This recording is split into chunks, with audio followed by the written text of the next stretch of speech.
Socio economic projects हैं, जो आवाम दोस्त प्रोजेक्ट्स हैं, अगर आप देखें तो उनका तनासुब बाकी सूबों के हिसाब से आबादी के लिहाज से बहुत ज़्यादा है। इसलिए ताकि ये जो मसनूई झूठा बयानिया बनाया जाता है एहसास महरूमी का, इसको तोड़ा जाए और उसका पर्दा चाक हो रहा है और लोगों को समझ आ रही है कि ये झूठा बयानिया कौन बना रहे हैं और इनके पीछे कौन लोग हैं। और फितना अल ख्वारिज का जो इंसानियत जिसका उसका जो एजेंडा है और जो घनौना चेहरा जिसका इंसानियत से कोई ताल्लुक नहीं है, जिसका दीन इस्लाम से कोई ताल्लुक नहीं है, वो भी सबके सामने आया हो चुका है। तो ये वो कामयाबियां हैं और इनमें सबसे बड़ी कामयाबी वो ये है कि हमारी कौम का, हमारे अवाम का और हमारी अफवाज का अज़्म और हौसला बुलंद है। दुश्मन परेशान है कि बावजूद तमाम साजिशों के, तमाम तदबीरों के, बावजूद दहशतगर्दों के, खुदकुश बम्बारों के, सियासी इंतशारियों के, जहरीले बयानियों और प्रोपेगेंडे के, ये मुल्क दर्जा बदर्जा सिर्फ आगे बढ़ रहा है। और इसके लिए हम सब मिलकर सलाम पेश करते हैं अपने शोहदा को, उनके ख़ानदान वालों को, एंड सबसे बढ़कर पाकिस्तानी कौम को, जो इस बात पे कायम है और उसका यकीन है कि दायमी इस्तेहकाम में और खुशहाली के सफ़र में यकीनन सच्चाई और हक़ की कामयाबी होगी। So it's a complex thing. I hope I have been able to answer you. जल साहब, मेरा नाम एजाज अहमद है, मैं GNN में हूँ। पाकिस्तानी फ़ौज दुनिया की वाहिद फ़ौज है जो बैटल हार्डन फ़ौज है। दहशतगर्दी के ख़िलाफ़ हम 20 साल से 25 साल से लड़ रहे हैं। हमने बारहा मुज़ाकरात भी किए, अफ़गानिस्तान के साथ भी अपीज़मेंट की कोशिश की, वफूद उनके यहाँ भेजे, लेकिन हमें देखते में आया कि कोई फ़ायदा अब तक नहीं हुआ। लेकिन गुज़िश्ता रोज़ वो एक बड़े सियासतदान हैं, इमरान खान साहब अडयाला जेल में मुकदमात भी भुगत रहे हैं। कल हमारी उनसे बात हुई तो वो ये कहते हैं कि जो पाकिस्तान की अफ़गान पॉलिसी है वो गलत है। अफ़गानिस्तान के साथ मज़ाकरात करने चाहिए, TTP के साथ मज़ाकरात करने चाहिए। वो ये कहते हैं कि मज़ाकरात, हमारा तो वज़ीर ख़ारजा वहाँ बिलावल का उन्होंने नाम लिया कि वो नहीं गए अफ़गानिस्तान जब वो वज़ीर ख़ारजा थे। तो ये कहते हैं कि इसके असरात खैबर पख्तूनख्वा पर भी आ रहे हैं और ये पॉलिसी फॉल्टी है, इसको मुकम्मल तौर पर तब्दील करना चाहिए और अफ़गानिस्तान से मज़ाकरात करने चाहिए। आप इस हवाले से क्या कहते हैं? देखिए, मैं इस पर राय देने से पहले कुछ फैक्ट्स आपके सामने पेश करना चाहता हूँ। पहली बात तो ये है कि पिछले 2 साल से अफ़गान अबूरी हुकूमत के साथ मुख्तलिफ लेवल्स पर बातचीत और कॉन्टेक्ट जारी है। This is a fact. और जैसे मैंने अभी पहले भी अर्ज़ किया कि हम उनसे एक ही बात कर रहे हैं कि पाकिस्तान और अफ़गानिस्तान दोनों बरादर पड़ोसी इस्लामी मुल्क हैं और ये कि अफ़गान अबूरी हुकूमत दहशतगर्दों को, फितना अल ख्वारिज को पाकिस्तान के ऊपर मुकद्दम ना रखे। ये भी आपको मालूम होना चाहिए कि ये जो बातचीत जिसका आप जिक्र कर रहे हैं, ये बातचीत ना सिर्फ डायरेक्टली हो रही है बल्कि इनडायरेक्टली भी हो रही है, दोस्त ममालिक के ज़रिए भी। और अफ़गान अबूरी हुकूमत को ये बावर कराया जाता है कि आप फितना अल ख्वारिज और दहशतगर्दों को सहूलतकारी जो उनकी ज़मीन से हो रही है उसको रोकें। जो अफ़गान, अभी मैंने आपको बताया कि कितने अफ़गान जो से हैं जो दहशतगर्दी में मुलव्वस थे, जो खुदकुश बम्बार भी थे, पकड़े गए, कितने जन्नत हासिल हुए। तो हम उन्हें कहते हैं कि ये जो अफ़गान हैं इनको आप कंट्रोल करें कि ये दहशतगर्दों के साथ शामिल होकर पाकिस्तान के अंदर आके दहशतगर्दी ना करें। इन अफ़गान खुदकुश बम्बारों को कंट्रोल करें। लेकिन अगर इस मुसलसल राब्ते और इस कॉन्टैक्ट के बावजूद अगर अफ़गानिस्तान की सरजमीन में फितना अल ख्वारिज के जो लीडरान हैं, उनके जो तरबीती मराकज़ हैं, उनके जो राब्ते हैं, वो आज़ादी से ऑपरेट होते रहे और रोज़ाना की बुनियाद पर हमारे जो मासूम शहरी हैं और कानून नाफिज करने वाले जो रखवाले हैं उनका नाहक खून बहाया जाए, तो क्या हम बैठकर ये तमाशा देखते रहें?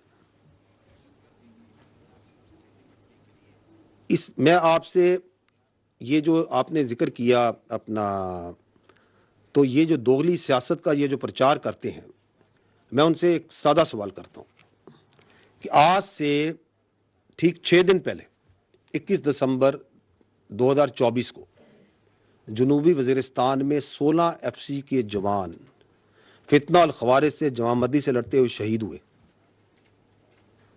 کیا ان کے خون کی کوئی قیمت نہیں ہے؟ کیا وہ اس پاکستان کے اور وہ سب کے سب کیا اس خیبر پختونخوا کے شیر دل جوان نہیں تھے؟ میں یہ سوال کرتا ہوں کہ 2021 میں جب فتنہ الخوارج کی کمر ٹوٹ گئی تھی and it was on the run, تو اس وقت کس کے فیصلے پر بات چیت کے ذریعے ان کو ری سیٹل کیا گیا اور آباد کیا گیا؟ کس نے ان کو طاقت اور دوام بخشا؟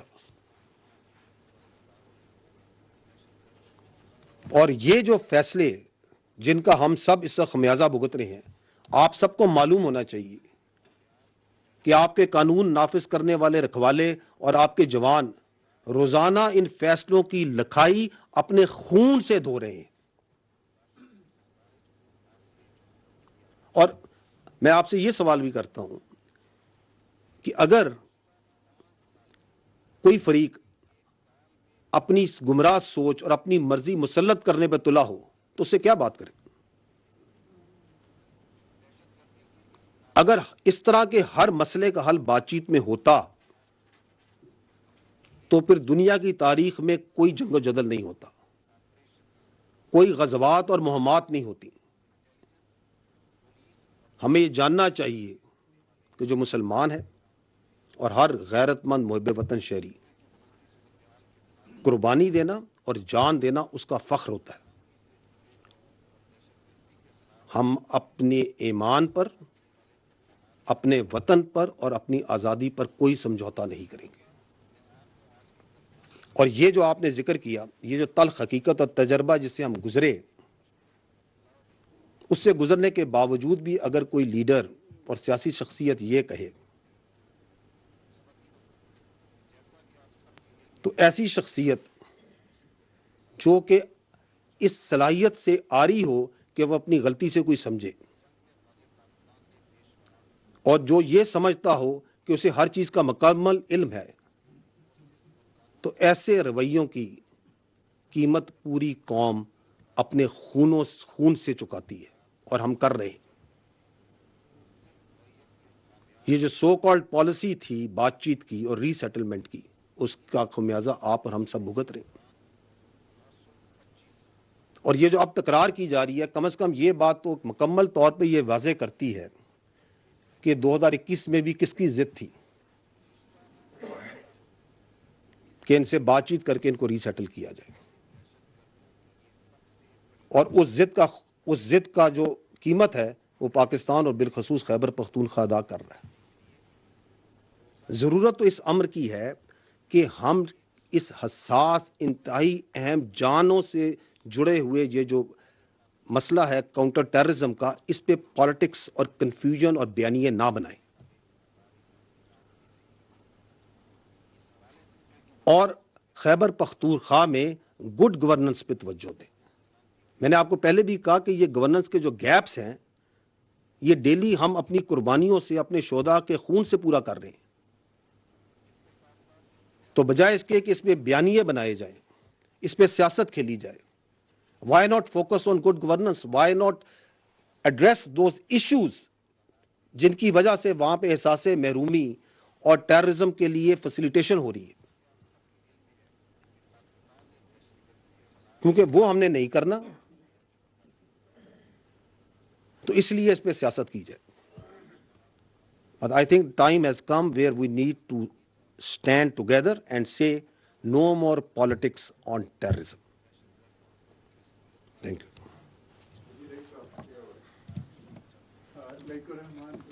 ڈی جی صاحب، میرا سوال اسپیسیفکلی ہے 9 مئی کے جو فیلڈ جنرل کورٹ مارشلز ہوئے ہیں ملٹری کورٹ سے، مختلف آراء، مختلف